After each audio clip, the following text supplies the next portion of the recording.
Hello दोस्तों, एक बार फिर से आप सभी का स्वागत है आपके अपने YouTube channel forgotten history of India में। मेरा नाम है समरजीत सिंह और जैसे कि आपको ऑलरेडी थंबनेल से पता लग ही गया होगा, आज हम लोग ट्रीटी ऑफ वर्साई और वर्साई की संधि के अलावा राइज ऑफ एडोल्फ हिटलर दोनों ही पढ़ने वाले हैं। तो चलिए भाई, एक एक करके पढ़ते हैं। अगर स्पेलिंग मिस्टेक हो रखी हो तो उसके लिए मुझे माफ कर दीजिएगा, करेक्ट कर लीजिएगा।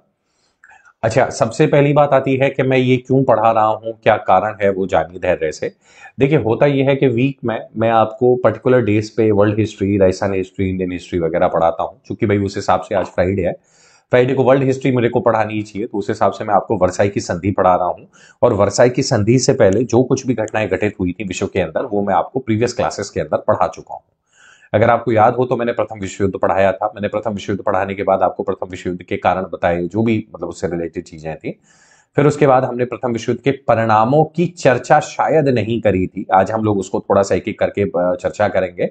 And we will make sure कि आपको थोड़ा बहुत जो फर्स्ट वर्ल्ड वॉर के आउटकम्स थे उनके बारे में थोड़ा पता लगे, और ये भी पता लगे कि इन बिटवीन, यानी कि फर्स्ट और सेकंड वर्ल्ड वॉर के बीच में एक व्यक्ति का राइज होता है, उसका नाम था एडोल्फ हिटलर।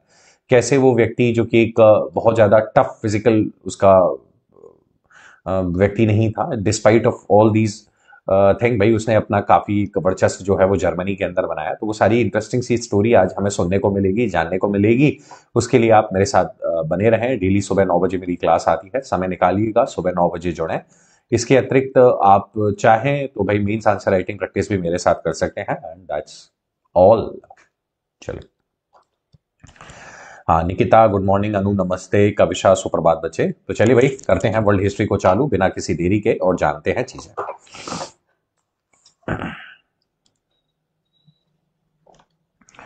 सबसे पहले जानते हैं कि आफ्टर द आर्मिस्टाइज क्या था। अब भाई देखिए, इसका जो मीडियम रहेगा दैट विल बी इंग्लिश। कभी कभी हिंदी भी होता है, आज अवेलेबिलिटी नहीं थी हिंदी की तो मैंने नहीं लेकर आया, तो टेंशन ना लीजिएगा, धैर्य से सुन लीजिएगा। ओके।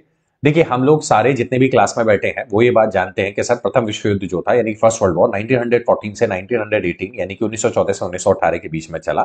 एंड आई थिंक भाई that is very very important for us, और हमें ये डेट जो है ये पता होनी ही चाहिए। और सारे लोग ये जानते हैं कि जर्मनी जो है उसने 1918 में नवंबर के महीने के अराउंड जब सरेंडर किया, तो उसके सरेंडर करने के उपरांत ये जो विश्व युद्ध था प्रथम, ये हो गया समाप्त। अब देखिए, था क्या कि अगर आपको याद हो तो उस वक्त विश्व दो धड़ों के अंदर बटा हुआ था। एक ट्रिपल एंटिटे हुआ करते थे और एक ट्रिपल अलायंस था। अब कौन से ट्रिपल एंटिटे के थे, कौन से ट्रिपल अलायंस के थे, उसके लिए आप मेरा प्रीवियस वीडियो देख लीजिएगा। हाँ, हालांकि हम इतना जानते हैं कि सर जर्मनी का साथ देने के लिए जो आए कंट्रीज वो थे ऑस्ट्रिया हैप्सबर्ग एम्पायर, जर्मनी था, टर्की था, शुरुआत में इटली था, बट इटली फिर बदल बदल के जो है वो और मित्र राष्ट्र जो थे उनके साथ चला गया। खैर, हमें इतना ये समझना है कि भाई धीरे धीरे करके ऑस्ट्रिया हैप्सबर्ग एम्पायर जो था ये हारा, टर्की हारा, और फाइनली उनके पप्पा यानी कि जर्मनी 1918 में हारे। और जर्मनी के हारने के उपरांत ये विश्व युद्ध हो गया समाप्त। ठीक है, यहां तक किसी को कोई समस्या नहीं है, और यहां तक मैं चर्चा अपनी पूर्ववर्ती क्लासेस में कर चुका हूं। अब आगे जानते हैं। अब बच्चों, तो जर्मनी के हारते ही जितने भी और अन्य राष्ट्र थे, स्पेशली इंग्लैंड और फ्रांस, ये दो मच फ्यूरियस अबाउट जर्मनी। उन्हें लगता था कि यार लाइफ में जो भी कुछ गलत हुआ है, या अभी हाल फिलहाल में जो भी हमारे साथ समस्या क्रिएट हुई है, उसके लिए एक ही कंट्री जिम्मेदार है, दैट इज जर्मनी। और इसके लिए उन्होंने क्या किया, एक शांति समझौता प्रस्तावित किया, और यह प्रस्तावित किया गया पेरिस के अंदर। और पेरिस में भी बच्चों वर्साई का एक किला है। आपने कभी फोटोज वगैरह देखे हो, या आप में से कोई अगर पेरिस घूमने के लिए गया हो या भविष्य के अंदर जाए, तो वर्साई का किला देखकर आइएगा। It's one of the most beautiful landmark of Paris. किला है जहां पर यह संधि हुई थी, और कालांतर में इसे ट्रीटी ऑफ वर्साई के नाम से भी जाना जाता है।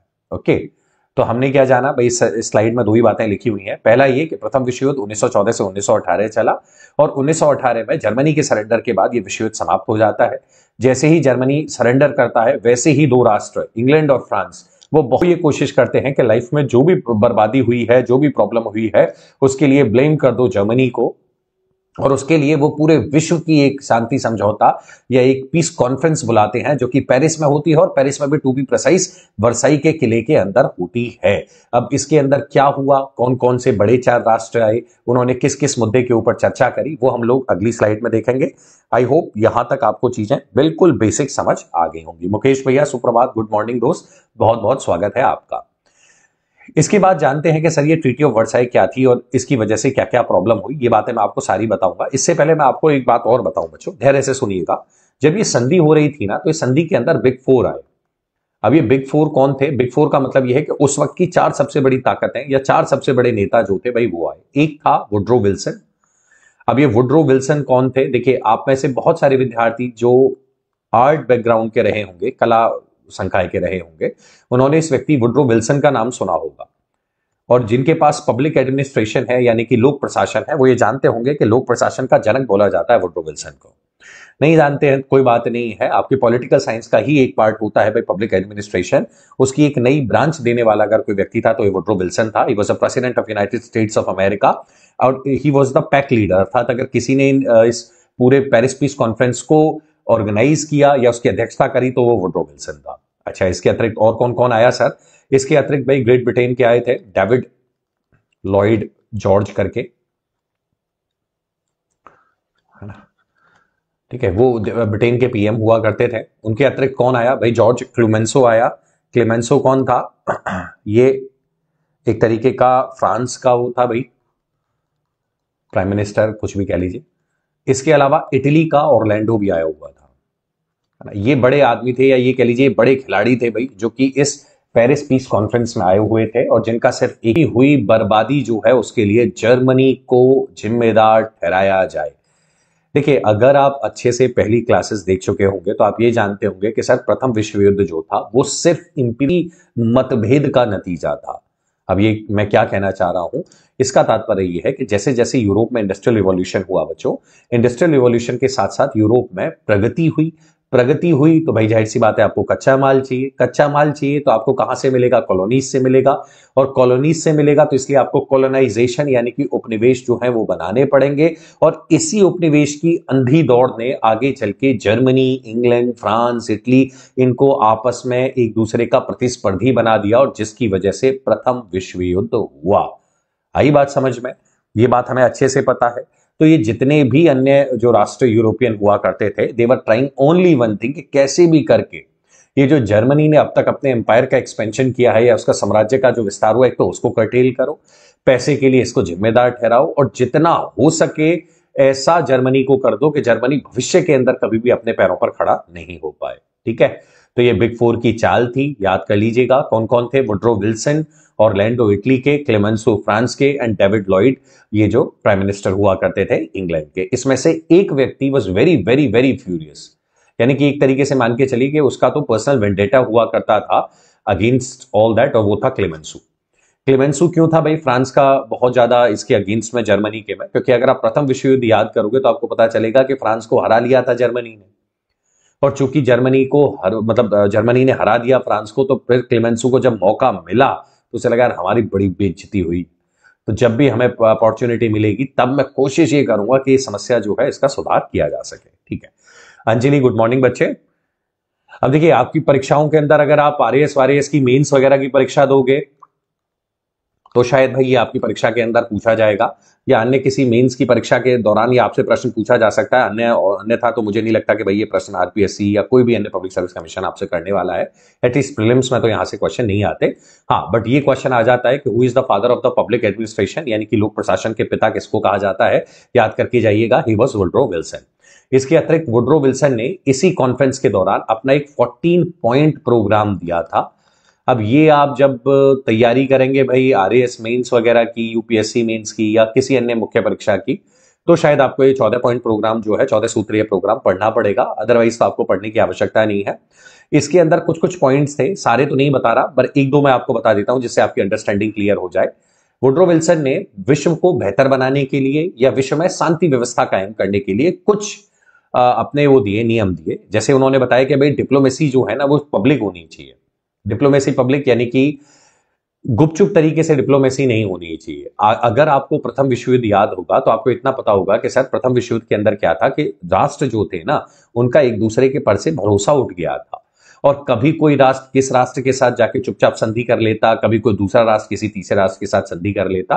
वुड्रो विल्सन ने बोला देखो ये नालायकी अब नहीं चलेगी, अगर आपकी संधि होती है तो आपको पब्लिक करनी पड़ेंगी और पब्लिक के कंसेंट से करनी पड़ेगी। कैसे भी करके जो चीजें जो है ये डिप्लोमेसी जो है वो पब्लिक होनी चाहिए, वो गुपचुप तरीके से नहीं होना चाहिए। इसके अलावा उन्होंने ट्रेड के ऊपर और बल दिया। भाई यूएसए के थे तो उन्होंने बोला नहीं, व्यापार जो है वो फ्री होना चाहिए, व्यापार के ऊपर आप किसी भी तरीके का बैन नहीं लगाओगे, किसी भी तरीके का कोई भी प्रतिबंध नहीं लगाओगे, किसी भी और कोई भी कर वर या इस तरीके की कोई भी चीज नहीं लगाओगे। इसके अलावा आपको एक और बात ध्यान रखनी पड़ेगी, जैसे फ्रांस को बोला गया कि आप एक काम करो, एल्सेस और लॉरेन वाला जो इलाका है जर्मनी का वो आप ले लो और वहां से जो भी उत्पाद हो रहा है वो आप अपने पास रखो। खैर वो हम लोग अभी ट्रीटी ऑफ वर्साई के अंदर भी पढ़ेंगे तो उसमें ज्यादा घबराइएगा नहीं। और ऐसे ही और भी अन्य 11 और भी पॉइंट थे, आपको पढ़ने हो आपकी पुस्तक के अंदर मिल जाएंगे। अगर आप पब्लिक एडमिनिस्ट्रेशन के विद्यार्थी हैं तो आप इनको और भी बेटर तरीके से पढ़ते हो। पढ़ाने का उद्देश्य है और पढ़ने का उद्देश्य सिर्फ इतना है कि वो वुडरो विल्सन जो यूएस के पप्पा थे, जो कि वो पूरे यूरोप को पैसा देकर दोबारा रीबिल्ड कर रहे थे, तो जाहिर सी बात है जब व्यक्ति आपको पैसा देता है तो ज्ञान साथ में देता ही देता है। उन्होंने वो ज्ञान की बातें करी, ज्ञान की 14 बातें हुआ करती थी, 2-3 मैंने बता दी, बाकी आप अपनी पुस्तक में पढ़ लें। अब थोड़ा आगे चलते हैं, वो संधि क्या थी, उसकी प्रमुख शर्तें क्या थी, और उस संधि की वजह से आगे चलकर कैसे जर्मनी के अंदर एक राइज ऑफ नेशनलिज्म होता है, जो हाइपर नेशनलिज्म बनता है, जिसकी वजह से नाजी पार्टी सत्ता के अंदर आती है। ओके, तो चलिए जून 1919 में मैं आपको लेकर चलता हूं। वर्साई पैलेस है, बहुत सुंदर महल है, इनके अंदर जाकर ये संधि होती है और इन संधियों के अंदर कुछ नहीं किया जाता, बस इन संधियों के अंदर एक ही चीज डिसाइड करी जाती है, वो ये है कि जर्मनी का सर्वनाश। मतलब जर्मनी की इतनी इस हद की कमर तोड़ दो कि जर्मनी कभी भी भविष्य में, युद्ध तो छोड़ो, जर्मनी स्वयं से ही निपटने में लगा रहे। वो बोलते हैं कि भाई व्यक्ति जब इतना गरीब है कि व्यक्ति अपने ही आत्म उद्धार में ही लगा रहता, फिर उसको कौन क्या राष्ट्र के अंदर कौन बनना है कौन नहीं बनना, नेता कुछ हो रहा है कुछ नहीं हो रहा, उसे कोई लेना देना नहीं है कोई। अब इसमें क्या किया गया था, पहला पॉइंट तो ये था कि भाई जो जर्मनी की मिलिट्री है ना उसको कम करने का प्रयास किया गया। कैसे, अगर आपको याद हो तो प्रथम विश्व युद्ध के दौरान मिलियंस ऑफ सोल्जर्स हुआ करते थे जर्मनी की मिलिट्री के अंदर, यानी कि लाखों के अंदर थे, लगभग 10 लाख से माफ कीजिएगा अधिक संख्या थी भाई जर्मनी के सोल्जर्स की। उस आर्मी को लिमिट कर दिया गया इस वर्साई संधि के बाद और बोल दिया गया कि नहीं भाई अब आप 1 लाख से ज्यादा सैनिक नहीं रख सकते हो। इसके अलावा आर्मी कॉन्स्क्रिप्शन जो था वो जर्मनी के अंदर बैन कर दिया गया। कॉन्स्क्रिप्शन लॉ क्या होता है बच्चों, कि जैसे विदेशों के अंदर आज भी है कि अगर आपकी उम्र 18 वर्ष से अधिक है तो आपके लिए यह बाध्यता है कि आपको जाकर आर्मी में 3, 4, 5 या जो भी सरकार कानून बनाएगी उतने साल सर्व करना ही करना पड़ेगा। अगर आप ब्रिटेन में चले जाएं तो आपने बहुत सारी न्यूज़पेपर कटिंग्स कभी पढ़ी होंगी कि सब प्रिंस हैरी या प्रिंस विलियम जो ब्रिटेन के राजकुमार हैं वो अफगानिस्तान में पोस्टेड रहे और उन्होंने लगभग 2, 3, 4, 5 साल जितने उनके राष्ट्र की वो है उस हिसाब से भाई अफगानिस्तान के अंदर सर्व किया था। सिमिलरली जब आप साउथ कोरिया वगैरह को पढ़ते हो तो उसमें भी आप ये पाते हो कि भाई वहां पर भी कॉन्स्क्रिप्शन का कानून है, अर्थात आपके एक सर्टेन एज प्राप्त करने के बाद आपको आर्मी में जाके सर्व करना पड़ता है। Okay, that is very very kind of necessary for them. इसके अलावा और क्या था, इसके अलावा भाई अगर आपको याद हो तो प्रथम विश्व युद्ध के दौरान जर्मनी की जो सबमरीन जिनको यू बोट बोला जाता था, दे वर द बेस्ट, उनसे बेहतर यू बोट कोई थी नहीं, है ना। और उनको भी कहीं ना कहीं भाई यहाँ पे टारगेट किया गया, क्योंकि भाई मित्र राष्ट्रों के पास उसका कोई भी उत्तर नहीं था, तो उन्होंने जर्मनी को बोला देखो सुनो, आप लोग नेवी वेवी का एक्सपेंशन नहीं कर सकते और जो सबमरीन आपने बनाई थी उनको तो एटलीस्ट आप दोबारा नहीं बना सकते। और नेवी जो कि उस वक्त सबसे बड़ी नेवी बन गई थी और उस नेवी ने जिसने ग्रेट ब्रिटेन की नेवी को चैलेंज कर दिया था उसको घटा के मात्र 6 बैटलशिप्स के लिए छोड़ दिया कि भाई आप इस एक सर्टेन अमाउंट ऑफ वो रखोगे, इससे ज्यादा आप रख भी नहीं सकते। ठीक है बच्चों, 1 सेकंड रुकना है ना। इसके अलावा आर्मी कॉन्स्क्रिप्शन जो था, चलिए भाई आपको मैं एक बात और बता दूं, आज क्या है मैं सेलफोन से चला रहा हूं तो शायद क्या है अभी चीजें थोड़ा सा पीछे चल रही होंगी आपके लिए, उसके लिए I am very very sorry. तो अब उसमें कुछ कर भी नहीं सकते भाई, इंटरनेट डाउन है, आज वाईफाई काम नहीं कर रहा, तो उसके लिए भाई मुझे माफ करिएगा। मैं अपना ये वीडियो बंद ही कर देता हूं, 1 सेकंड रुको।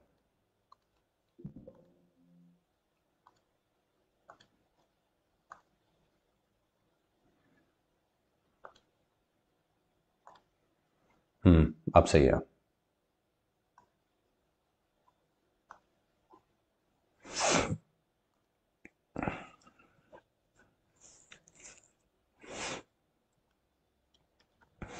अच्छा अब बात करते हैं भाई इसका रिएक्शन क्या हुआ जब जर्मनी की मिलिट्री को इस तरीके से डिसमेंटल किया गया, ये सब किया गया।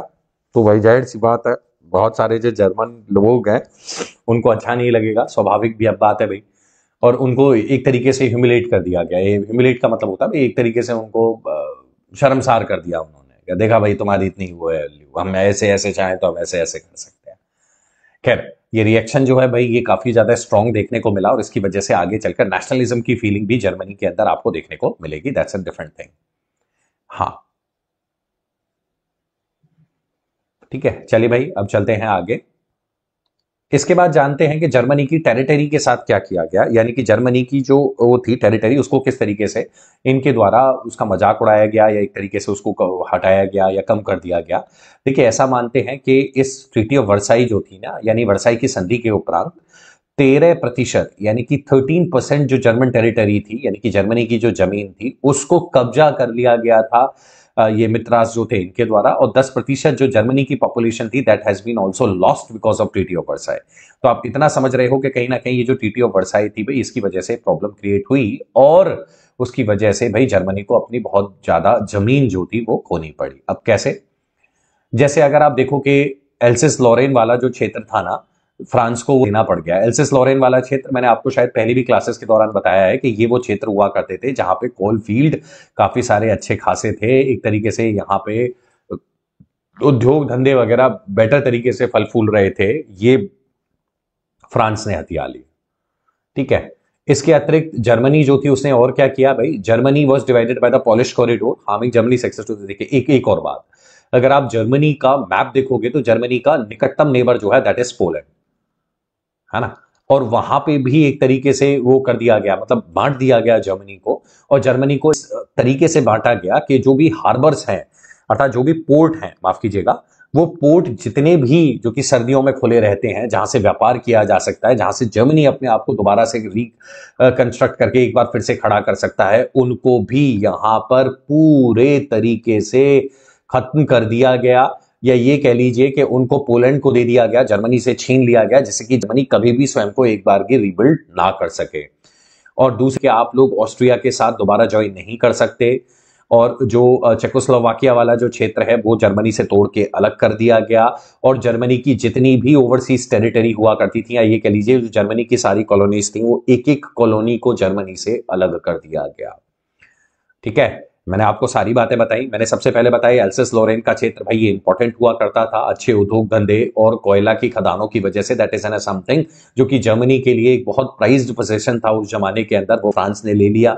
इसके अलावा जो हुआ करते थे और ऐसे पोर्ट जो कि सर्दियों में चल जाया करते थे, जिनकी वजह से जर्मनी व्यापार करके पैसा कमा रहा था, उनको पोलैंड को दे दिया गया।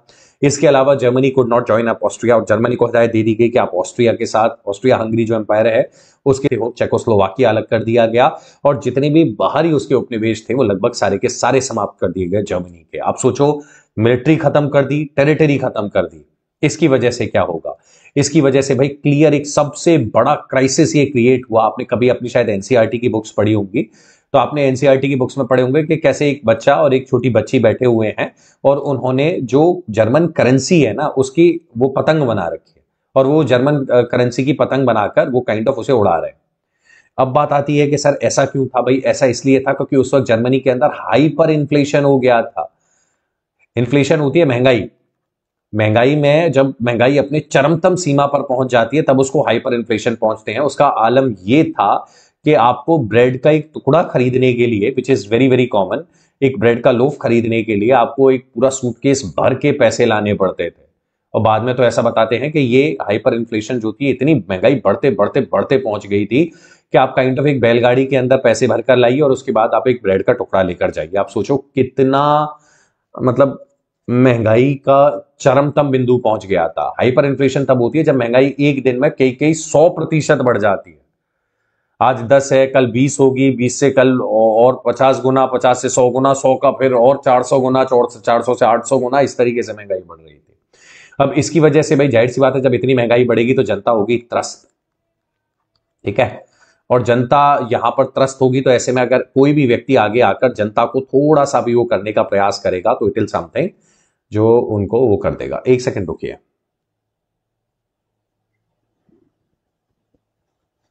हम्म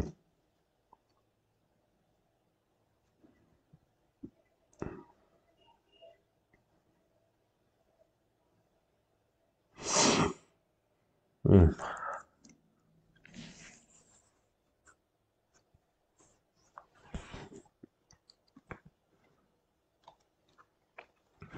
अच्छा, सबसे ज्यादा मोस्ट कंट्रोवर्शियल जो था मतलब इस वॉर का या इस युद्ध का या कुछ भी कह लीजिए, वो था भाई एक आर्टिकल था 231 करके। अब ये आर्टिकल 231 किस लिए इंपॉर्टेंट है, देखिए याद तो आपको नहीं रखना, बट आपको इतना याद रखना है कि एक वॉर गिल्ट क्लॉज था। अब ये वॉर गिल्ट क्लॉज का क्या मतलब था, देखिए जितने भी उस वक्त के आधुनिक राष्ट्र थे, या ये कह लीजिए कि जितने ऐसे राष्ट्र थे भाई जिन्होंने युद्ध जीता, उन्होंने क्या किया, उन्होंने बोला कि नहीं भाई, ये जो पूरा युद्ध हुआ ना, इस पूरे युद्ध की जिम्मेदारी अगर किसी व्यक्ति की है तो that is completely Germany. Germany ही वो देश है, जर्मनी ही वो राष्ट्र है जिसकी वजह से भाई हमें यहां पर युद्ध झेलना पड़ा, और जिसकी वजह से सब कुछ हुआ, जिसकी वजह से मिलियंस ऑफ पीपल मारे गए, जिसकी वजह से बिलियंस ऑफ डॉलर्स का नुकसान हुआ। और at the end of the day it is the Germany जिसको कंप्लीटली ब्लेम कर दिया गया। आप सोचो, अगर थोड़ा भी आप दिमाग लगाओ तो आप इतना जानते होंगे कि सर ये संभव नहीं है। युद्ध अगर होता है, ये लड़ाई होती है अगर दो लोगों के बीच में, तो जाहिर सी बात है पहली की जितनी गलती होगी लगभग उतनी ही सामने वाले की भी गलती होती है। ऐसा नहीं है कि भाई आप एक ही व्यक्ति को कंप्लीटली ब्लेम कर दें, और वो भी ऐसे में, क्योंकि देखिए राष्ट्र की लड़ाई में एक व्यक्ति अलग चीज होती है, राष्ट्र की लड़ाई में चीजें जो है वो अलग होती है।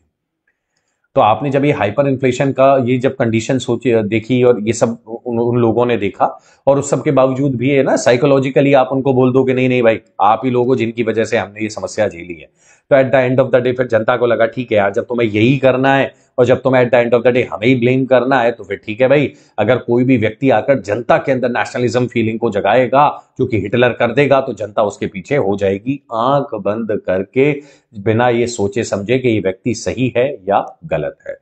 ठीक है, और इसकी वजह से ये रिएक्शन अगर आप पढ़ोगे तो आप ये पाओगे कि जनता बहुत ज्यादा नाराज हो गई थी इस बात से। ठीक है, इसको वॉर गिल्ट क्लॉज बोलते हैं, that is very very important and I think आपको पता होना चाहिए।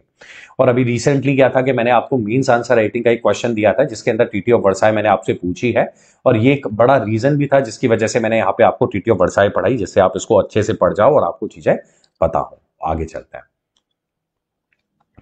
और देखिए एक बहुत बड़ा रीजन आया कॉस्ट ऑफ द वॉर। ये जितने भी क्लेमेंसू जिसका मैं बार बार नाम ले रहा हूं ना, he was very very much eager. वो ये चाहता था कि मतलब इस कदर जर्मनी को तोड़ दो कि जर्मनी का बिल्कुल ही उत्थान खत्म हो जाए, या ये कह लीजिए कि जर्मनी कभी पनप ही ना पाए। देखिए आप कभी इस बारे में धैर्य से सोच के देखिएगा कि आपको मतलब बदला लेना है ना, तो किसी से इस कदर बदला मत लीजिए कि आप उसको बिल्कुल तोड़ दें या बिल्कुल रास्ते पे ला दें और बिल्कुल इस तरीके से, क्योंकि फिर ऐसा होता है ना कि व्यक्ति जिसके पास होने के लिए कुछ नहीं रह जाता, मुझे ऐसा लगता है कि वो वर्ल्ड का सबसे डेंजरस व्यक्ति होता है। क्योंकि अभी ऐसा हमारे केस में ऐसा होता है कि चलो भाई मैं पढ़ा लिखा हूं, मैं ठेला नहीं लगा सकता, मैं रोड पे चाय नहीं बेच सकता, मैं ये नहीं कर सकता क्योंकि भाई मैंने इंजीनियरिंग करी है, समथिंग लाइक दैट। सपोज मैं मतलब प्रोफेशन वाइज आपको बता रहा हूं। ऐसा व्यक्ति भाई जिसको इज्जत का डर नहीं हो, जिसको ऐसा नहीं हो, तो फिर उसे कोई फर्क नहीं पड़ता। वो कल को भाई ठेला लगाकर मुजरा चाय वाला बनेगा, दो पांच ठुमके मारेगा, उसके बाद फेमस होगा, पैसा कमाएगा, and then he become everything. ये भी तो पॉसिबल है भाई इस देश में। खैर मजाक अपनी जगह है, आप मत बनिएगा मुजरा चाय वाला, आप पढ़ाई लिखाई करें, आप एक अच्छे व्यक्ति बने।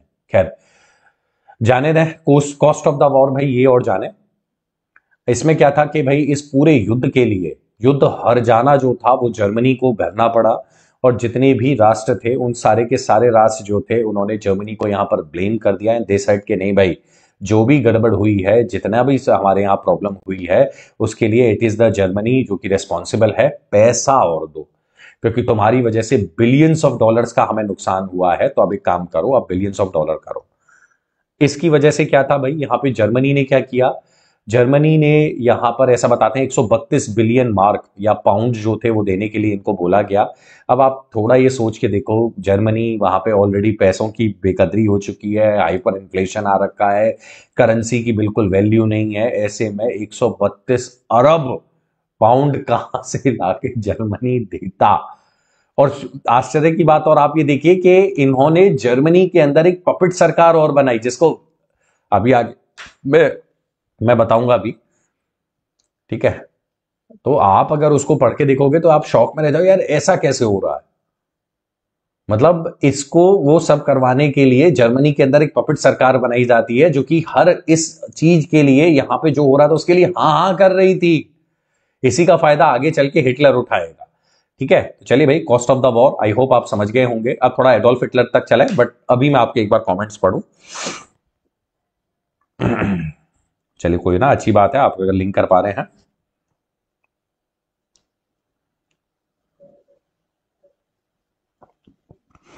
मुकेश भैया देखिए, ऐसा नहीं है, मतलब मैं हिटलर को अच्छा तो खैर क्या ही बोलूंगा, उचित नहीं है हिटलर को अच्छा बोलना, बट मुझे ऐसा लगता है कि हिटलर की जगह कोई और भी होता जिसको उसके राष्ट्र से प्रेम होता और जिसके राष्ट्र को इस हद तक ह्यूमिलिएट किया गया होता, अर्थात उसको शर्मसार किया गया होता मुकेश भैया, तो ऐसे में मुझे ऐसा लगता है कि उस व्यक्ति के पास ना ज्यादा कुछ था नहीं। उस व्यक्ति को ये लगेगा कि यार राष्ट्र की इज्जत जो है, क्योंकि राष्ट्र सर्वोपरि है और राष्ट्र की इज्जत जो है वो सबसे अधिक महत्वपूर्ण है, तो इसलिए अगर उसने नेशनलिज्म या राष्ट्रता की भावना को वहां पर उदय करवाया तो that is quite normal thing. But problem ये हुई कि हिटलर जो है ना वो यहां पे नहीं रुका भैया। उसने जेनोसाइड जो करवाई, ज्यूस के साथ जो करवाया, रेस वाली जो प्रॉब्लमेटिक इसकी थ्योरी जो हुआ करती थी, और ये जो दो पांच चीजें थी ना जिसकी वजह से थोड़ा हिटलर क्या है, डिक्टेटर बन गया। आप समझो कि शायद शुरुआत उसकी राष्ट्रता की भावना को लेकर हुई थी और आगे चल के वो एक निरंकुश शासक बन गया। उसे लगने लगा नहीं भाई, I am the authority, I am the law, जो मैंने कह दिया वही सर्व कानून है। एक अंग्रेजी में कहावत है मुकेश भैया के पावर करप्ट्स और एब्सोल्यूट पावर करप्ट्स एब्सोल्यूटली। उसका तात्पर्य ये होता है कि जब आपके पास ताकत आती है ना तो आप करप्शन आता है उसके साथ, और जब आप कंप्लीटली आपके पास पावर आ जाती है मित्र, तो फिर ऐसे में आप कंप्लीटली करप्ट बन जाते हो और वो बहुत नॉर्मल है। आप ये किसी भी राष्ट्र नेता किसी के भी केस में देख लीजिए, आपको बात पता लग जाएगी। ठीक है, तो चलिए भाई, आई होप आपके क्वेश्चन का आंसर आपको मिला होगा। अब चलिए, हमने ये जाना कि कैसे ट्रीटी ऑफ वर्साई होती है, और ट्रीटी ऑफ वर्साई के होने के बाद एक तरीके का शर्म वाला माहौल भाई जर्मनी के अंदर बना हुआ था। और जब जर्मनी में शर्म वाला माहौल बना हुआ था तो ऐसे में एक बच्चा जो कि 1889 में पैदा हुआ ऑस्ट्रिया के अंदर, वो बच्चा जो कि अपने मतलब 6 बच्चों में से एक था। ठीक है, ये भाई हिटलर के बचपन का फोटो है जो आप अपनी स्क्रीन के ऊपर देख रहे हैं। ये डिसाइड करता है भाई आगे चल के कि नहीं, जब ये धीरे धीरे करके बड़ा हुआ, इसका सपना था भाई आर्मी के अंदर सर्व करना, बट ऐसा बताते हैं कि आर्मी के अंदर सर्व नहीं कर पाता है हिटलर, और उससे पहले हिटलर एक आर्टिस्ट और बनना चाहता था, आर्टिस्ट नहीं बन पाया। हालांकि उसके लिए उसने एड़ी चोटी का जोड़ लगाया, यहां वहां गया, यहां वहां एडमिशंस लिए, इट इज नॉन ऑफ वो। हाँ, चलिए मुकेश भैया, इतनी झूठी बढ़ाई करने के लिए दोस्त बहुत बहुत धन्यवाद। आपके कमेंट्स थोड़ा सा लेट आ रहे हैं but still I am very much happy with it, है ना। अब मैं बोलूंगा नहीं नहीं, मैं अपनी बढ़ाई सुनकर प्रसन्न नहीं दुखी होता हूं, तो मूर्ख हूं या मैं आपको मूर्ख बना रहा हूं, खैर। चलिए कोई ना, बात सुनिए। देखिए भैया, आर्टिस्ट बनना चाहिए था हिटलर को, हिटलर चाहता था कि वो आर्टिस्ट बने। तो आप में से अगर आपका कोई भी दोस्त जो आर्टिस्ट बनना चाहता हो, वो आर्टिस्ट ना बन पा रहा हो, प्लीज उसको आर्टिस्ट बन लेने दीजिएगा। क्या पता उसका भविष्य आगे कहां छुपा हुआ हो, इसलिए भैया समझदार बनिएगा। फाइनली ऐसा बताते हैं, जब हिटलर बड़ा हुआ, प्रथम विश्व युद्ध हुआ, तो हिटलर उस वक्त सेना का पार्ट हुआ करता था बच्चों। और चूंकि हिटलर का फिजिक बहुत अच्छा नहीं था तो हिटलर को मेन फाइटिंग उसके अंदर तो नहीं रखा गया था, बट हिटलर को शायद एम्बुलेंस कोर के अंदर रखा गया था, if I am not wrong, आप एक बार चेक और कर लीजिएगा। और हिटलर का काम यह था कि ट्रेंच टू ट्रेंच जाना, और वहां पे जो भी घायल सैनिक हुआ करते थे उनको ट्रेंच से निकालना। ट्रेंच मतलब आपने देखा होगा कि प्रथम और द्वितीय विश्व युद्ध के दौरान हुआ क्या करता था कि जमीन के अंदर गड्ढे खोदे जाते थे जिनको ट्रेंच बोलते थे। ठीक है, और इनको ट्रेंच वॉर भी बोला गया,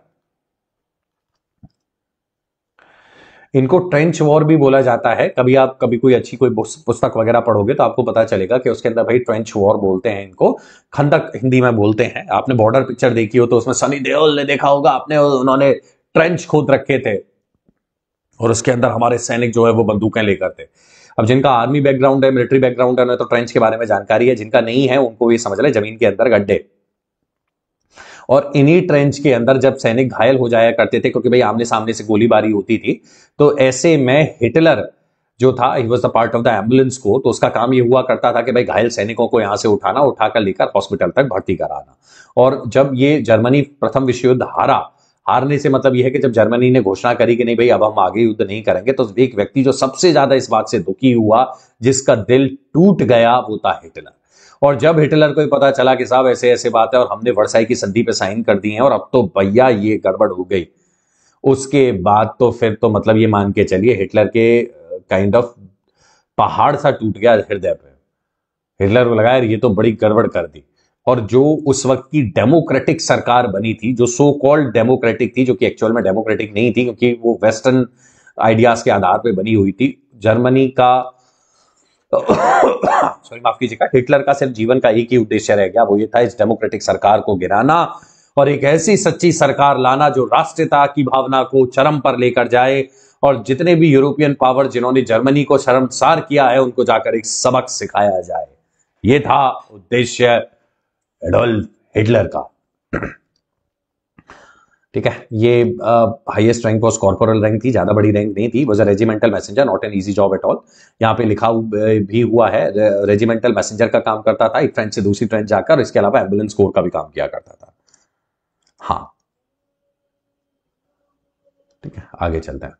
इसके बाद होता क्या है भाई, देखिए जब इतना सब कुछ हो रहा था तो ऐसे में जब जर्मनी के अंदर, देखिए आम लोगों का क्या सेंटीमेंट था, अगर आप थोड़ा सा पढ़ो और थोड़ा सा जानो तो आपको पता चलेगा कि जो जनरल पब्लिक सेंटीमेंट था ना बच्चों, वो बहुत अच्छा नहीं था, बहुत अच्छा नहीं था। व्हाट इट मींस कि जो जनता थी ना वो बहुत ज्यादा परेशान हो रखी थी। जनता को लगता था यार बड़ी बेइज्जती हो गई यार हमारी, हम लोग तो इस युद्ध में जीते, मतलब एक तरीके से देखा जाए तो ये युद्ध जो था ना, प्रथम विश्व युद्ध, it was Germany against the whole world था, पूरा विश्व जर्मनी के अगेंस्ट में था, क्योंकि ऑस्ट्रिया हैब्सबर्ग एम्पायर के भी कुछ बस का नहीं था, टर्की के भी कुछ बस का नहीं था, और पूरी जर्मनी के विरुद्ध पूरा विश्व लड़ा और पूरे विश्व ने जर्मनी को हरा के जर्मनी को ही जिम्मेदार ठहरा दिया उस सब के लिए। तो जनरल पब्लिक जो थी ना, आम जनता जो थी, उसको लगा करता था यार बहुत गलत किया हमारे साथ। ऐसे में एक व्यक्ति जो कि पूर्व सैनिक हुआ करता था, जिसको भाषण देने का बहुत अच्छा अनुभव था, जिसके खुद के अंदर राष्ट्रता की भावना बहुत अधिक पनपी हुई थी, उस व्यक्ति ने इस मौके का फायदा उठाया और वो व्यक्ति था एडोल्फ हिटलर। उसने यहां पर जो जनता थी उसको भड़काना चालू किया और जनता की जो राष्ट्रता की भावना थी ना उसको यहां पर खेलना चालू किया। धीरे धीरे करके उसने अपनी स्पीचेस के ऊपर काम करना चालू किया बच्चों। एक ग्रुप था ये, जैसे मतलब वो हिंदी में बोलते हैं ना कि क्या बोलते हैं, मटकी को बिल्ली को दे दिया, या जो भी है, दूध की हांडी की रखवाली जो है वो बिल्ली को दे दी, काइंड ऑफ उस तरीके से ऐसा बताते हैं कि एक ग्रुप बना हुआ था म्यूनिख के अंदर, जर्मनी की कैपिटल है, और उसके बारे में उसके ऊपर आरोप ये लग रहे थे कि ये जो ग्रुप है ये अभी जो वेमर जो वो है अर्थात जो डेमोक्रेटिक सरकार है उसके अगेंस्ट में काम कर रहा है, और उस ग्रुप की इन्वेस्टिगेशन के लिए हिटलर को भेज दिया उन्होंने। आप सोचो, एक व्यक्ति जो कि इस तरीके की भावना रखता हो, वो व्यक्ति जिसके कॉन्सेप्ट सदा से क्लियर हो, अगर आपने उस व्यक्ति को ऐसे किसी इंस्टीट्यूशन की रिस्पॉन्सिबिलिटी दे दी तो ऐसे में हिटलर ने क्या किया, उसका दुरुपयोग किया, और हिटलर को लगा यार यहां पे अपनी चल सकती है, और हिटलर ने इसका इस्तेमाल करके काइंड ऑफ अपना जो है भाई भाषण सुधारे, भाषण की कला सुधारी।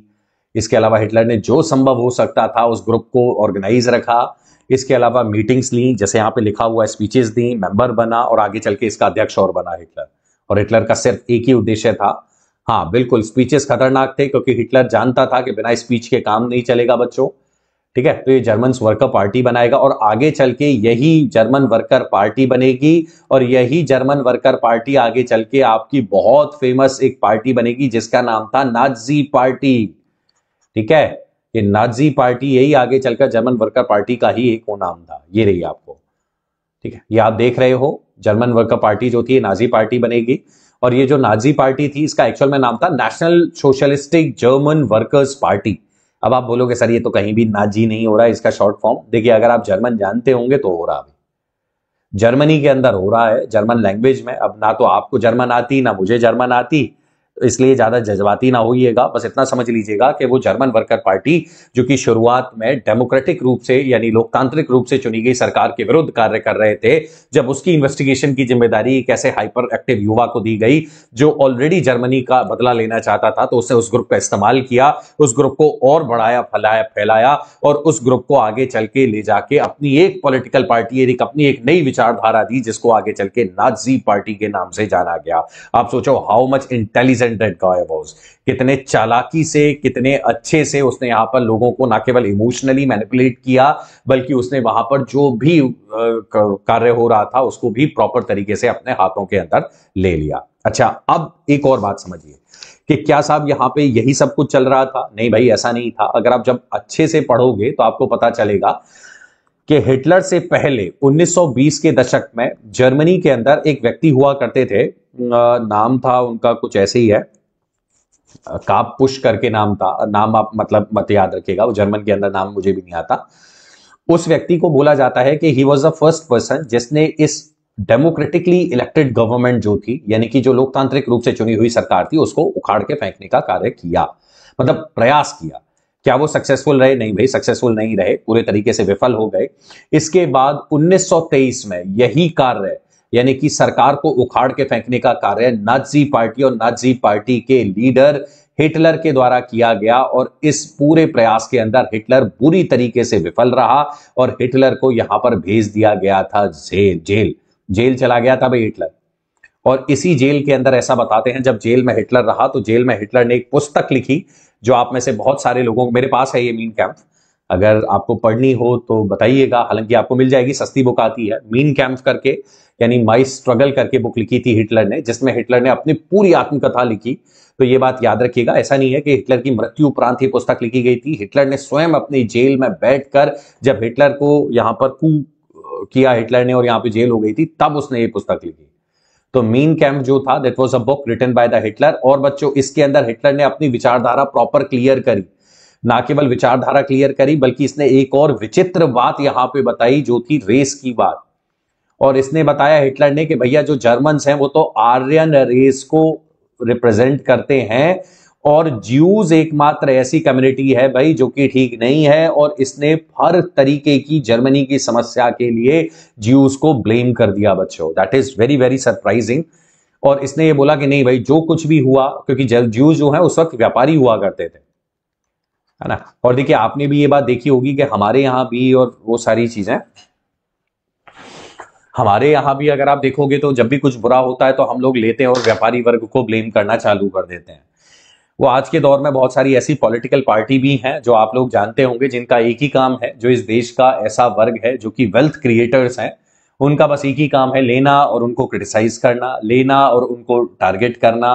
मतलब उनके अकॉर्डिंग वो भी पैसा ना बनाए, आम जनता भी पैसा ना कमाए, खुद वो करप्शन कर लें, देश को धर्म के आधार पे वो बांट लें, और उसके बाद फिर उनके जो भी नेता हैं, जो काफी मतलब वृद्ध अवस्था की तरफ बढ़ते जा रहे हैं, किंतु वो स्वयं को भूतपूर्व युवा घोषित नहीं कर रहे हैं, तो उनकी विचारधारा से हम सहमत हूं। खैर, उस भूतपूर्व युवा को छोड़ते हैं, अभी फिलहाल भाई मीन कैंप की बात याद रखिएगा। और एक और बात आपको एक और समझना चाहिए कि सर, उस वक्त जो कैपिटलिस्टिक क्लास थी, यानी कि जो पैसा वाला धनाढ्य वर्ग था, क्या उसका क्या वो था, मतलब पॉइंट ऑफ व्यू था?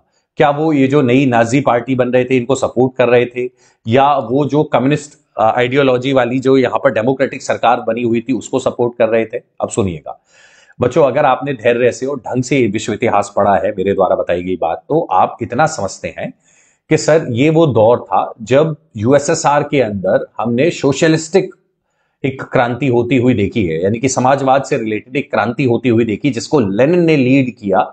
तो ऐसा था, पूरे यूरोप के अंदर एक डर का माहौल बन गया, स्पेशली जो कैपिटलिस्टिक यानी कि पैसे वाली क्लास थी उसके अंदर। और उन्हें एक डर ये सताने लगा कि यार, कल को ऐसा ना हो जाए कि कहीं हमारे देश में भी कम्युनिस्ट सरकार आ जाए और वो हमारे हाथ से हमारी वेल्थ, हमारा पैसा छीनकर आम जनता में बांटने लगे। ऐसे में उस डर की वजह से ये जो कम्युनिस्ट विचारधारा वाले लोग हुआ करते थे, सॉरी माफ कीजिएगा, जो कैपिटलिस्ट विचारधारा वाले लोग थे और जो कैपिटलिस्ट एक्चुअल में पैसे वाले लोग थे, पूंजीवादी लोग थे, उन्होंने नाजी जर्मनी को सपोर्ट किया। और उन्होंने पर्दे के पीछे से छुप के एडोल्फ हिटलर को सपोर्ट करना चालू कर दिया कि नहीं भाई, अब एडोल्फ हिटलर ही सही है, क्योंकि अगर डेमोक्रेटिकली इलेक्टेड गवर्नमेंट आती रही तो कल को ये जो कम्युनिस्ट विचारधारा वाले लोग हैं ये जीत जाएंगे और इनके जीतने पर हमारी हो जाएगी बल्ले बल्ले नहीं होगी। ठीक है, आई बात समझ में? जर्मनी सुपीरियर रेस क्या था, फ्यूरा खुद को बोलता था, कम्युनिज्म से कैसे वो था, डेमोक्रेसी और ये सब क्या क्या दिक्कत थी, ये सारी बातें मीन कैंप में बताई। अब ये आप अपनी स्क्रीन के ऊपर देख सकते हैं भाई। हिटलर जब जेल जाएगा तो जेल जाने से उसकी पर्सनालिटी जो थी वो और इंप्रूव हुई, पूरी दुनिया के अंदर हिटलर हिटलर के नारे लगे भाई। और ये प्रिजन में 1924 में जेल में लिया गया हिटलर का काफी फेमस फोटो है, इसको 5 साल की सजा हुई थी। 5 साल की सजा के बावजूद इसने सिर्फ 9 महीने ही जेल के अंदर सर्व किया, ज्यादा जेल के अंदर सर्व नहीं किया, पहली छुट्टी कर दी गई थी हिटलर की। और जैसे ही जेल से छूटा हिटलर, और हिटलर छूटने के बाद बिल्कुल एकदम एक्शन मोड के अंदर आ गया, और इसने जो भी उस वक्त की डेमोक्रेटिक सरकार थी ना उसके खिलाफ एक तरीके से मोर्चा खोल दिया। अच्छा, एक बात आप समझ लीजिए, बार बार मैं डेमोक्रेटिक डेमोक्रेटिक गवर्नमेंट का नाम ले रहा हूं, इसका मतलब ये कतई नहीं है कि वो सरकार वाकई डेमोक्रेटिक थी और वाकई वहां पर वोटिंग एक्चुअल में करवाकर वो सरकार चुनी गई थी।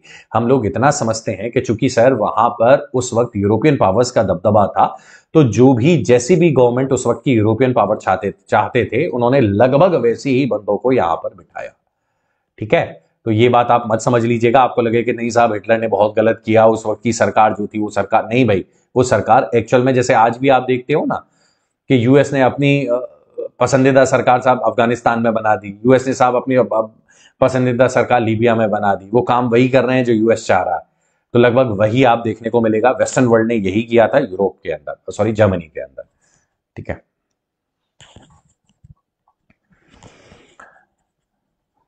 हाँ चलिए भाई, आई होप आपको यहां तक बात समझ आ गई होगी, नहीं आई हो तो प्लीज मुझे बताइएगा।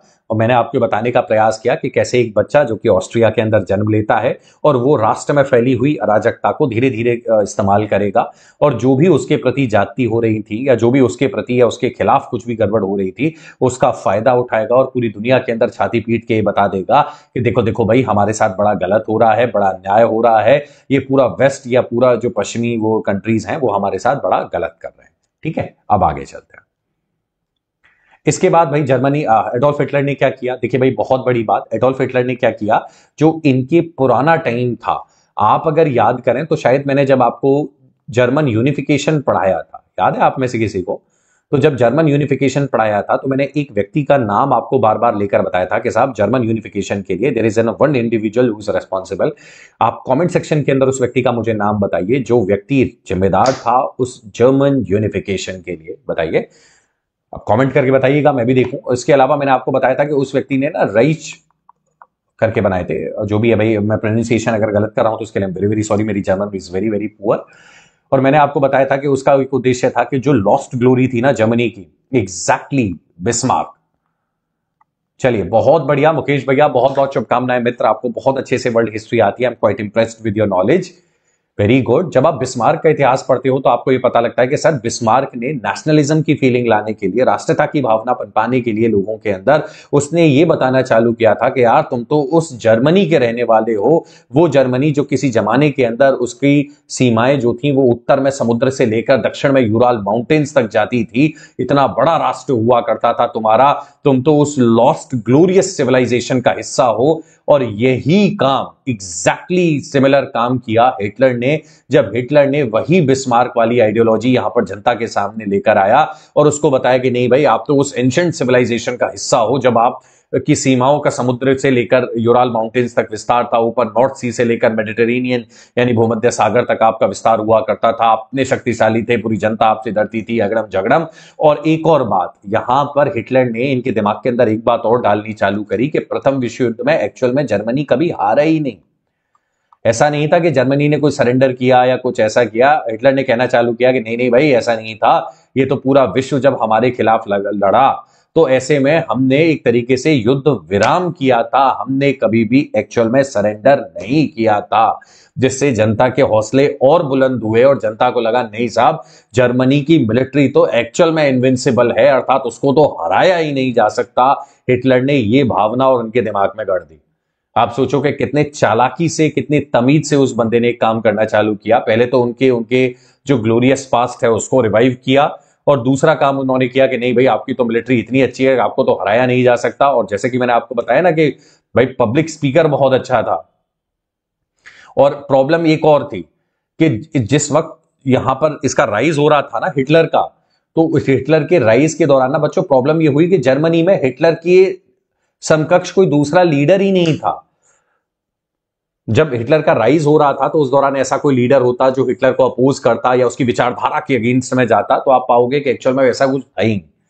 एकमात्र हिटलर ही था भाई जिसकी विचारधारा अच्छी थी, जिसका पब्लिक ओरेटर जो स्किल्स थे अर्थात दुनिया को मूर्ख बनाने के या दुनिया में भाषण देने के स्किल्स बहुत अच्छे थे, तो वो हिटलर। हाँ मुकेश भैया, ये एकमात्र ऐसा, मतलब इसके बारे में जब आप धैर्य से पढ़ोगे तो आपको पता चलेगा कि he was the only leader जो कि अपनी स्पीच के ऊपर घंटों घंटों काम करता था। वो व्यक्ति घंटों भाई शीशे के आगे खड़े होकर अपनी स्पीच दिया करता था, रिहर्स किया करता था और फिर जनता में जाके स्पीच देता था। आपको बेशक जर्मन समझ आए ना आए, आप यूट्यूब पे उस बंदे की अगर स्पीचेस देखोगे तो आप एक बात तो आप वहां पर देख लोगे कि वो जो स्पीचेस थी उसके अंदर इस व्यक्ति की एनर्जी आपको देखने को मिलेगी और इस व्यक्ति का बोलने का लहजा भी आपको देखने को मिलेगा कि यार कितने पैशनेट तरीके से ये व्यक्ति स्पीच देता है। ठीक है भाई, एक बात और मैं स्पष्ट कर दूं, आप में से बहुत सारे लोगों को लग रहा होगा कि भैया आई एम मैं हिटलर की तरफ हूं और मैं हिटलर का पक्ष लेने का प्रयास कर रहा हूं। देखिए भैया, ऐसा नहीं है, मैं हिटलर की तरफ बिल्कुल नहीं हूं, ना मैं हिटलर का पक्ष लेने का प्रयास कर रहा हूं। हिटलर अच्छा आदमी नहीं था भाई, स्वाभाविक बात है, हिटलर ने बहुत सारे ज्यूज का कत्लेआम किया जो कि बिल्कुल भी किसी भी तरीके से सही नहीं है। बट मेरा ये पर्सनल लेवल पे मानना है कि अगर किसी व्यक्ति को आप इस हद तक का ह्यूमिलेट कर दोगे ना, अर्थात उसकी बेइज्जती का स्तर अगर आप पार कर दोगे, तो भाई फिर वो उस बात का कभी ना कभी, वो नहीं तो कोई और सही, बदला लेगा। ऐसा ही था भाई, कभी ना कभी तो किसी ना किसी के तो दिमाग के अंदर ये बात आएगी ना कि यार तुमने तो बेइज्जती हमारी बहुत एक्सेसिव करी है। तो इसलिए भैया Hitler was just the result, एक तरीके से आउटकम था भाई किसका, उस बेइज्जती का जो कि वेस्टर्न वर्ल्ड के द्वारा करी गई थी जर्मनी की। हाँ चलिए आगे चलें। इसके बाद फाइनली 1933 आते आते इलेक्शंस होते हैं भाई। इलेक्शंस जब आप पढ़ोगे, मतलब एग्जैक्टली कब कब इलेक्शन हुए वो आपकी मर्जी है, आप देख लीजिएगा, मैं थोड़ा फास्ट फॉरवर्ड करके आपको पढ़ा रहा हूं। तो उसमें आप ये पाओगे कि जब इलेक्शन हुए जर्मनी के अंदर, तो जर्मनी के अंदर उस वक्त तक हिटलर की इमेज बहुत बहुत बढ़ गई थी भाई। और फाइनली हिटलर की इतनी इमेज अच्छी हो गई कि हिटलर को यहां पर अगर आपको पता होगा जर्मनी में चांसलर बनते हैं, राइट। 1933 आते आते हिटलर चांसलर बन जाएगा जर्मनी का। ठीक है, आप सोचो एक व्यक्ति जिसका कोई सच कोई वो था ही नहीं, पॉलिटिकल बैकग्राउंड था नहीं, वो व्यक्ति जो सिर्फ नेशनलिज्म की भावना के ऊपर आया, वो 1933 आते आते भाई यहां पर चांसलर बनेगा जर्मनी का। और ना केवल चांसलर बनेगा जर्मनी का, बल्कि एक और काम करेगा बच्चों। ऐसा बताते हैं कि उस दौरान 1933 में एक बड़ी विचित्र घटना घटित होती है। इनके पार्लियामेंट को राइक्सटैग बोला जाता है ना, हाँ यही है। थोड़ा अगर मैंने स्पेलिंग मिस्टेक कर दी हो तो मुझे माफ कर दीजिएगा, though I have tried my level best to make sure कि गलत स्पेलिंग ना मिस्टेक ना हो। वहां के पार्लियामेंट में 1933 में अचानक से आग लग जाती है। हाँ, और अचानक से जैसे ही आग लगती है तो उस आग के लिए कोई व्यक्ति अगर जिम्मेदार ठहराया जाता है तो हिटलर द्वारा इस आग के लिए जिम्मेदार ठहराए जाते हैं कम्युनिस्ट। और हिटलर पूरी दुनिया में ये बात कह देता है कि नहीं भाई, ये जो जर्मनी के पार्लियामेंट में आग लगाई गई है ये कम्युनिस्टों के द्वारा लगाई गई है, क्योंकि कम्युनिस्ट एकमात्र ऐसी आइडियोलॉजी है जो कि बिलीव नहीं करती है किसी राष्ट्र में, जो कि बिलीव नहीं करती है किसी भी नेशन बिल्डिंग विचारधारा के अंदर। और जर्मनी में पूरे उसमें इसने बात फैला दी आग की तरह कि देखो देखो भाई कम्युनिस्टों का काम है। और जो भी एडोल्फ हिटलर के विरुद्ध विचारधारा रखते थे उनको एक एक करके पकड़ा गया और मूसली को टर्मिनेट कर दिया गया, यानी मार दिया गया बिना किसी पूर्व चेतावनी के। ये नरेटिव पूरे वेस्ट ने फैलाया है आज तक। मुझे ऐसा लगता है कि भाई यहां पे शायद ये वाकई वेस्ट का कारनामा भी हो सकता है, क्योंकि भाई उस वक्त तक भी आप अगर आप देखोगे ना 1914 से 1945 तक ऑलमोस्ट, जब तक कि सरेंडर नहीं करता जर्मनी, मतलब 45 में तो जापान ने सरेंडर किया, ये एक्चुअल में वर्ल्ड वर्सेस जर्मनी था भाई यहां पे, है ना। और प्रॉब्लम ये थी कि पूरा विश्व जो है ना, और आप भी जानते हो कि इतिहास जो लिखा जाता है वो इतिहास हमेशा विजेताओं के द्वारा लिखा जाता है। और चूंकि जीते थे भाई ये इंग्लैंड फ्रांस और ये सब, तो उन्होंने किसी एक व्यक्ति को जिम्मेदार ठहराया उस युद्ध के लिए, वो था हिटलर। माना हिटलर मक्कार था, माना हिटलर नालायक था, तो तुम्हारा विंस्टन चर्चिल भी अच्छा नहीं था। बच्चों ये वही विंस्टन चर्चिल है जब इसके पास भारतीय नेता गए और उस विंस्टन चर्चिल को जाके बोला कि साहब वो जो तुमने अनाज के गोदाम बंगाल के अंदर रख रखे हैं प्लीज उनको जनता के लिए आप वो कर दो तुरंत एलोकेट, नहीं तो जनता भूखी मर जाएगी। और आपको जानकर आश्चर्य होगा उस विंस्टन चर्चिल सेड कि मैंने तो नहीं कहा था कि भाई तुम लोगों को कि तुम इतने बच्चे पैदा करो या इतनी आबादी बढ़ाओ अपने राष्ट्र में। और उस विंस्टन चर्चिल की वजह से 1940s के दशक में भारत के अंदर 20 से 30 लाख लोग गरीबी से मर गए थे। यार आप एक तरफ एडोल्फ हिटलर को बोलते हो कि एडोल्फ हिटलर वो व्यक्ति है जिसने ज्यूस को एक्सटर्मिनेट किया, ज्यूस को मारा, वो ठीक है, और दूसरी तरफ यार आपने अपनी इतिहास की पुस्तकों से ये बात वो काइंड ऑफ डिलीट करवा दी, इरेज करवा दी, जिसके अंदर विंस्टन चर्चिल को जब ये बोला गया था कि सेना को खाना देने से पहले उन जनता को खाना दे दो, नहीं तो वो मर जाएंगे। ठीक है, गांधी को नेक्ड फकीर बोला था उसने। ठीक है, अब क्या हिंदी में मतलब होता है, I think all of you know that. Winston Churchill ही वो व्यक्ति था। विंस्टन चर्चिल की कोई हमदर्दी नहीं थी राष्ट्र के प्रति। आप सोच के देखो कि अगर इतने ही ये व्यक्ति अच्छे थे तो एग्जैक्टली ये क्या चल रहा था भाई। तो वही है भाई, है ना, आपने किसी एक व्यक्ति को विक्टिमाइज कर दिया, एक व्यक्ति को बता दिया कि नहीं नहीं साहब ये व्यक्ति है, इसने किया, इसकी गलती, ये सब ठीक है यार, उसने किया, उसकी गलती, बाकी और मतलब दूध के धुलेते हैं। चलिए, आई होप आपको थोड़ा बहुत समझ आया होगा। और मैं आपको इसलिए भी बता रहा हूं कि जब 1933 में पार्लियामेंट के अंदर आग लगी ना, तो मुझे आज भी लगता है कि ये वेस्ट का ही कारनामा था। और ये बात जब एडोल्फ हिटलर को पता लगी होगी तो जाहिर सी बात है यार, उसको बुरा लगेगा। उसे लगा कि अच्छा अच्छा काम कराओ तुम, तो उसे लगा ठीक है तुम एक काम करो, तुम अपने जो नेता जिनको तुम पैसे देकर और भाड़े पर यहां पर बनाने का प्रयास करना, भेज लो उन्हें, मैं एक एक करके एक एक को मार दूंगा। भाई उस वक्त तक हिटलर भी अपने उससे बाहर जा चुका था, है ना। और दूसरी तरफ वेस्ट जो था, दे वर ट्राइंग डेस्परेटली कि कोई भी व्यक्ति जो है उसके रिजीम के अगेंस्ट में खड़ा किया जा सके। खैर जो भी था, 1933 आते आते यहां पे हिटलर एक मार्शल लॉ लेकर आता है, और उस मार्शल लॉ के तहत बच्चों हिटलर ये खुद को फ्यूरा डिक्लेयर कर देता है, यानी कि one and only leader Germany का। इसके अलावा पूरे तरीके से सस्पेंड कर दिया जाता है पार्लियामेंट एंड ऑल जो भी लेजिस्लेटिव बिल्डिंग्स थी, सॉरी लेजिस्लेटिव बॉडीज थी, वो सब, सारे डिसीजन मेकिंग, सब कुछ, जो जितनी भी जर्मनी की पावर थी वो एक व्यक्ति के हाथ में चली जाती है, that is sir Adolf Hitler. ठीक है, अब सर मैंने बोल दिया, आई एम वेरी सॉरी, शायद मिली थी उपाधियां, नहीं मिली थी, I am not 100% sure about this thing, but ये बात सच था। फाइनली 1933 आते आते चीजें जो हैं वो बदल जाएंगी, पब्लिक के सिविल राइट सस्पेंड कर दिए जाएंगे, और ये वो व्यक्ति जिसकी काया बहुत हैवी नहीं थी, ये व्यक्ति पूरी दुनिया को अब झुकाने के लिए तैयार हो जाएगा, और पूरा इसके लिए वेस्ट जिम्मेदार था। यार आप अपनी जिम्मेदारी तो लो, है ना, आप भारत के प्रति और उसके प्रति वो करने का प्रयास करते हो। देखो एक किस्सा और मैं सुनाऊं। हुआ ये था कि जब 1939 के अंदर हिटलर ने अटैक कर दिया था पोलैंड के ऊपर, तो हमारे यहां एक नेता थे, शायद आप में से बहुत सारे लोग उनको जानते होंगे, पर वो नेताजी हमारे नेताजी सुभाष चंद्र बोस। और नेताजी सुभाष चंद्र बोस ने क्या किया, कांग्रेस की जब राष्ट्रीय अधिवेशन हुआ, यानी वार्षिक सम्मेलन हुआ, उसके अंदर नेताजी सुभाष चंद्र बोस ने जनता के आगे ये बात रखी कि भैया देखो सुनो, ये जो द्वितीय विश्व युद्ध है ना, ये इंपीरियलिस्टिक पावर्स के मध्य लड़ा जा रहा है। अगर इस विश्व युद्ध का इस्तेमाल करके और जर्मनी जैसे किसी राष्ट्र का साथ पाकर, जर्मनी, जापान और इनका, अगर हम इंग्लैंड को इंडिया से भगा दें, तो इससे बढ़िया अपॉर्चुनिटी शायद हमारे पास कभी नहीं होगी। हमारे जितने भी कांग्रेस के दिग्गज लीडर हुआ करते थे उस जमाने के, जो इंडियन नेशनल कांग्रेस थी, तो उन्होंने इस बात का विरोध किया। और फाइनली 1939 और 1940 आते आते आपने सुना होगा कि कैसे हमारे नेताजी सुभाष चंद्र बोस छोड़कर इस हिटलर से जाकर मिलते हैं, और यहां पर हिटलर उनको मदद का वादा करता है। और उनसे ये प्रश्न बार बार कांग्रेस द्वारा किया गया, नहीं यार हिटलर तो ऐसा व्यक्ति है, खराब व्यक्ति है, और काइंड ऑफ तुम वहां पे जाके उससे मिल रहे हो। तब भी नेताजी समझाने का प्रयास करते हैं, नेताजी जो है वो ये बात समझाने का प्रयास करते हैं भाई कि कैसे भी करके कोई फर्क नहीं पड़ता, फिलहाल सही गलत का वो मत दीजिए लेक्चर, फिलहाल इंपॉर्टेंट है कि देश आजाद होना चाहिए।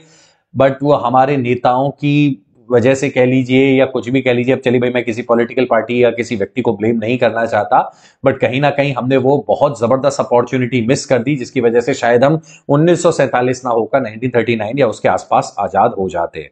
आज मैं दोस्ती करना चाहता हूं तो अपने हाथों के दस्ताने खोलकर हाथ मिलाओ, क्योंकि मैं दोस्त, हाँ ठीक है, हाँ बिल्कुल, बॉस जो थे उनका एक डायलॉग था। चलिए, तो ये थी आज की क्लास। आई होप आपको आज की क्लास अच्छी लगी होगी, और आपने जाना होगा कि कैसे हिटलर का राइज हुआ, कैसे ट्रीटी ऑफ वर्साई हुई, और ट्रीटी ऑफ वर्साई के उपरांत किस तरीके से भाई एक व्यक्ति ने उसका मौके का फायदा उठाया।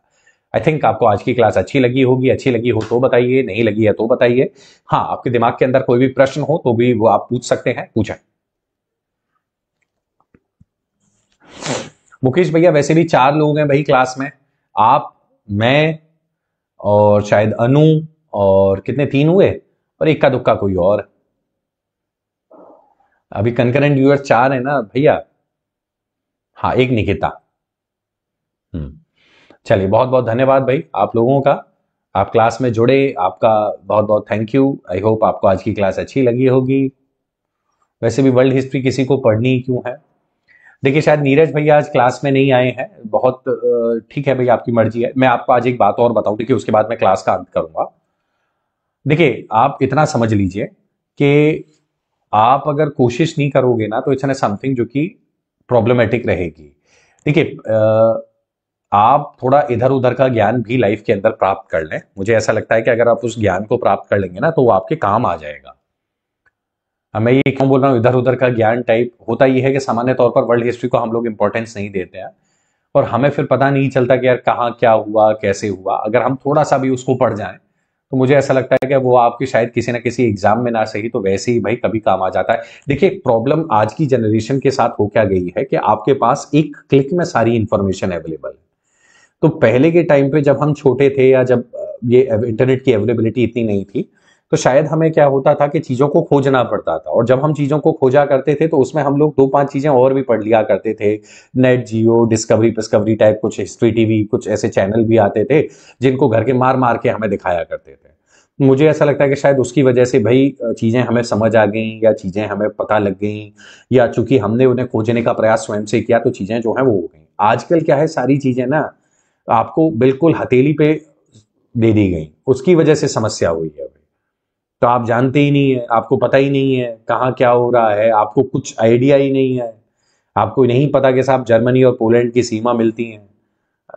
आपको नहीं आइडिया कि मेरे एक दोस्त हैं वो बेचारे घबरा रहे थे, मुझे याद नहीं है, भूल गया मैं। एक बड़ा अच्छा इंसिडेंट था, अब याद आएगा तब आपको समझाऊंगा सुनाऊंगा वो किस्सा उनका। पैसा आ गया है उनके पास, अकल आई नहीं है उनके पास। खैर, चलिए, अब आपसे मुलाकात होगी कल वल की क्लास के अंदर। आइएगा जरूर, जुड़िएगा जरूर, और जिन्होंने भी क्वेश्चन का आंसर ना लिखा हो उनसे एक विनम्र निवेदन है, आप एक बार देख लीजिएगा। हाँ, हिंडनबर्ग रेखा, अरे वाह बहुत बढ़िया मुकेश भैया। और लोगों से निवेदन है भाई एक बार देखें, then you have got a better idea. चलिए भाई, आप सभी का बहुत बहुत थैंक यू। आई होप आज की क्लास आपको अच्छी लगी होगी। ऐसी ही और क्लासेस के लिए आप मेरे साथ जुड़ सकते हैं। मिलिएगा जरूर, जुड़िएगा जरूर। तब तक के लिए आप सभी का बहुत बहुत धन्यवाद। Have a great day. Bye bye. Thank you.